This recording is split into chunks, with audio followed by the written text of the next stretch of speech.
क्या द्रौपदी का श्राप कारण है कुत्तों का खुलेआम सहवास करना? आज हम आपको बताएंगे इस श्राप के पीछे का कारण। एक पल के लिए तो आप खुद चौंक जाएंगे। यह बात महाभारत काल की है। महाभारत में कौरव पांडवों के बीच हुई 18 दिनों की लड़ाई के अलावा और भी बहुत कुछ घटित हुआ है, जिसे आप जानकर हैरान हो जाएंगे। इनमें कौरव पांडव के जीवन से जुड़ी बातें भी शामिल हैं। अर्जुन का स्वयंवर जीतने के बाद पांडव जब द्रौपदी को घर ले आए तो अर्जुन ने माता कुंती से कहा कि देखिए माता, हम क्या लाए हैं। चूंकि कुंती भी किसी काम में व्यस्त थीं। ऐसे में उन्होंने बिना देखे ही कह दिया कि जो भी लाए हो वो हमेशा की तरह पांचों भाई बांट लो। बाद में जब कुंती ने द्रौपदी को देखा तो वो खुद हैरान थीं कि यह मैंने क्या कह दिया। अब पांडव तो अपनी मां की हर बात मानते थे। ऐसे में पांचों ने ही द्रौपदी को पत्नी के तौर पर स्वीकार कर लिया।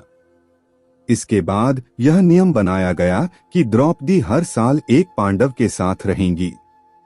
दूसरा, जब कभी भी द्रौपदी किसी भाई के साथ कमरे में होंगी तो कोई और उस कमरे में प्रवेश नहीं करेगा। नियम के मुताबिक जब द्रौपदी जिस भाई के साथ एकांत कक्ष में रहती थीं, तो उसकी चरण पादुकाएं कमरे के बाहर रखी होती थी। यह एक तरह का संकेत था कि द्रौपदी अपने पति के साथ कमरे में हैं। इस दौरान दूसरा कोई उस कमरे में प्रवेश न करे। एक बार द्रौपदी अर्जुन के साथ कमरे में मौजूद थीं। तभी अचानक से भीम कक्ष में प्रवेश कर गए और दोनों को अंतरंग सहवास करते देख लिया। द्रौपदी ने भीम से पूछा कि क्या आपको कक्ष के बाहर रखी अर्जुन की पादुकाएं नहीं दिखीं? तो भीम ने कहा कि नहीं, बाहर तो चरण पादुका नहीं है।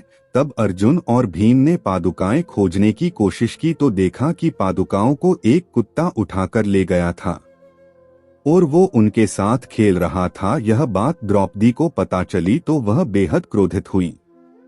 तभी उन्होंने कुत्तों को श्राप दिया कि जिस तरह मुझे भीम ने अंतरंग अवस्था में सहवास करते देख लिया है, उसी तरह तुम भी खुलेआम सहवास करोगे और लोग तुम्हें देखेंगे। बताया जाता है कि अर्जुन और द्रौपदी के कक्ष में जाने पर नियम के अनुसार भीम को वनवास भी जाना पड़ा। इसलिए कुत्तों के खुलेआम सहवास का कारण द्रौपदी का श्राप बताया जाता है।